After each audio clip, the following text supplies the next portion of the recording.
بعض اوقات سمبلز ہوں گے، کچھ چیز بھی ایسی ہو سکتی ہے. تو اس لیے ایسا نہیں ہے کہ وہ سائفر جو ہے وہ آفیشیل سیکریٹ ایکٹ میں آتا ہے اور اسی کے ڈاکومنٹ ہے اور وہ کہیں جاتی بھی نہیں ہے. وہ جو اس کا کوڈیڈ ہے وہ کوڈیڈ کا وہ اس کے بارے میں بات.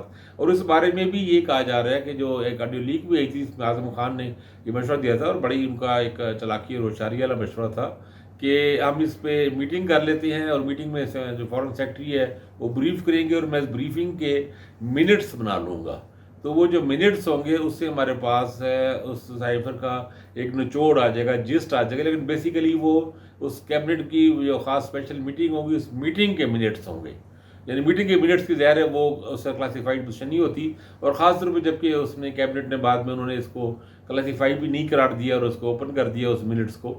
تو اب تو وہ ایک ان کا یہ یعنی جو لوگ یہ دعویٰ کر رہے ہیں کہ یہ آفیشیل سیکرٹ ایکٹ اس طرح عمران خان پہ لاگو نہیں ہوتا، تو اس میں ان کا کہنا یہ ہے کہ عمران خان نے جو بات کی یا جو کاغذ بھی لہرایا یا جو چیزیں کی وہ بیسیکلی میٹنگ کے منٹس سے، اور کیبنٹ میٹنگ کے منٹس کی کوئی اس کی سیکریسی نہیں ہوتی. اور وہ خاص طور جب اسے کلاسیفائی بھی نہ رکھا گیا ہو، اوپن ہو، تو وہ منٹس اوپن ہوتے ہیں اور بہت لوگوں کے پاس اس کی ایکسیس ہوتی ہے اور سی سی ہوتی ہے اور اس پہ یہ سیکرٹ ایکٹ جو ہے یہ امپلیمنٹ نہیں ہوگا. یہ بات کہی جا رہی ہے ماہرین کی. اور یہ بات قانونی ماہرین نے یہ بھی کہا ہے کہ اعظم خان کا جو دفعہ 164 کا بیان اس کی ایک اپنی خاص سگنیفیکنس تو ہے، لیکن اس کو اس بنیاد پہ سزا کے لیے اس کو پھر ان پہ جرا ہونا ضروری ہے. اور وہ اس میں خاص طور پہ یہ جو حدیبیہ کیس میں جسٹس فائد عیسیٰ صاحب جو نامزد چیف جسٹس ہیں ان کا ایک فیصلہ ہے جس میں انہوں نے اس کو رد کیا تھا اسحاق ڈار کے اس زمانے کے 164 کے بیان کو.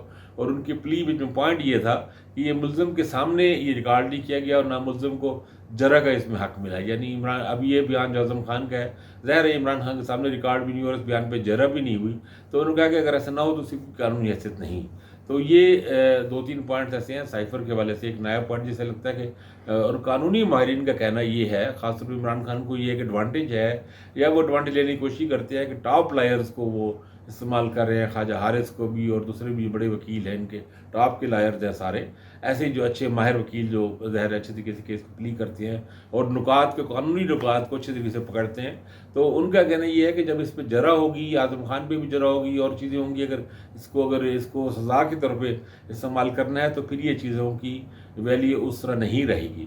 تو عمران خان کا لیکن پھر ایک بہت بڑا کوشچن مارک ہمارے یہاں ہوتا ہے کہ سزائیں جو دینے کا مقصد ہے یہاں پہ اگر وہ اس طرح منصفانہ ہو یا نہیں ہوتا ہے، یا پراسیکیوشن کے کس طرح چیزوں کو استعمال کرتے ہیں اور وہ ہم سب جانتے ہیں. اور بعض اوقات ہم امپیکٹ بنانے کی کوشش کرتے ہیں. اور پھر یہ بھی کہا گیا کہ جناب ایک تاثر تو بنایا ہے نا کہ بھی اعظم خان کا بھی ساتھی اس کا ہو گیا اور سارا پورا ایک نیگیٹو بات. اچھا کل کے میں نے ویلاگ میں ایک آخری پوائنٹ، کل کی ویلاگ میں ایک اہم بات جو میں نے فواد حسن فواد کے ساتھ کمپیریزن کیا کہ ان میں زیادہ کمٹمنٹ اور ثابت قدمی کا مظاہرہ کیا اعظم خان کی نسبت. تو ایک دوست نے ایک قریبی سورس نے ایک بات بتائی مجھے اور وہ ایک دلچسپ ہے، امپورٹنٹ ہے، انفارمیشن نہیں ہے.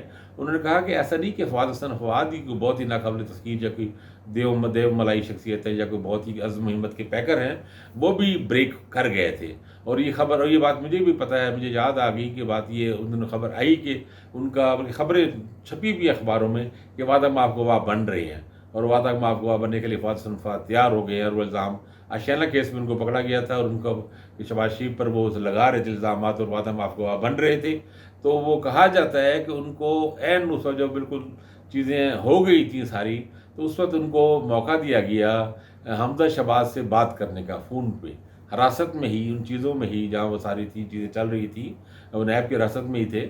تو وہاں پہ ان کو حمزہ شہباز نے غالباً وہ موقع تھا جنہوں نے ان کو ٹیکٹفلی استعمال کیا، ان کو آسرا دیا، سہارا دیا اور کہا کہ آپ ڈٹے رہے یا جو بھی چیزیں اس میں ہوئی ہوگی. اس کے بعد سے اگلے دن انہوں نے انکار کر دیا.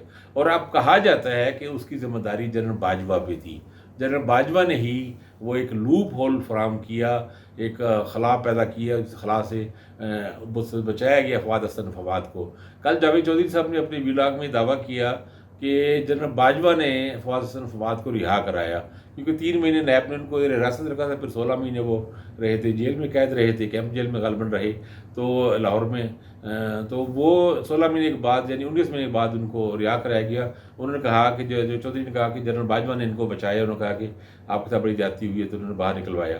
تو وہ جو کہنے والے جو سورسز میرے ہمارے جو سورس ہے وہ وہی کہہ رہے ہیں کہ جنرل باجوہ نے بے شک ان کو بچوایا, اور اس کی وجہ یہ تھی کہ وہ اس وقت تک شہباز شریف اور نواز شریف خاندان کے ساتھ ڈیل ان کے معاملات طے پا چکے تھے اور معاملات آگے بڑھ رہے تھے. وہ کرونا کی وجہ سے تھوڑا ڈیلے ہو گیا, لیکن الٹیمیٹلی ہم جانتے ہیں کہ سارا کچھ ہوا جو ہوا. تو اس وقت خیر جنرل باجوہ کا مقصد ایکسٹینشن لینا بھی تھا, اور بھی چیزیں تھیں. تو اسی کا ہی حصہ انہوں نے فواد حسن فواد کو, جب وہ بالکل ٹوٹ گئے تھے اور وہ بریک ہو گئے تھے, کریک ہو چکے تھے, اور وہ اس وقت کی اس طرح کے وعدہ ہوا بننے کو بالکل تیار تھے, اور اس وقت ان کو ایک دوبارہ ایک سنبھلنے کا موقع دیا گیا اور وہ اس سرطال سے نکل آئے. بہرحال یہ ایسی یہ انسائڈ پاور گیمز ہے, اس میں یہ چیزیں ہوتی ہیں, کبھی اپ اور کبھی ڈاؤن, اور یہ چیزیں چلتی ہیں. اور بہت کچھ ایسا ہے جو ہم بیان بھی نہیں کر سکتے, وہ ظاہر ہے وہ انفارمل یا آف دی ریکارڈ گفتگو میں ہی ذکر ہو سکتے ہیں. لیکن جو چیزیں کہانیاں چن کے جو باہر آتی ہیں وہ بھی بڑی ایک ریویلنگ ہوتی ہیں. تو اپنے بھی اگلے ولاگ میں ہم انشاءاللہ عمران خان کے کیسز پہ بھی بات کریں گے. اپنا خیال رکھیے گا. اللہ حافظ.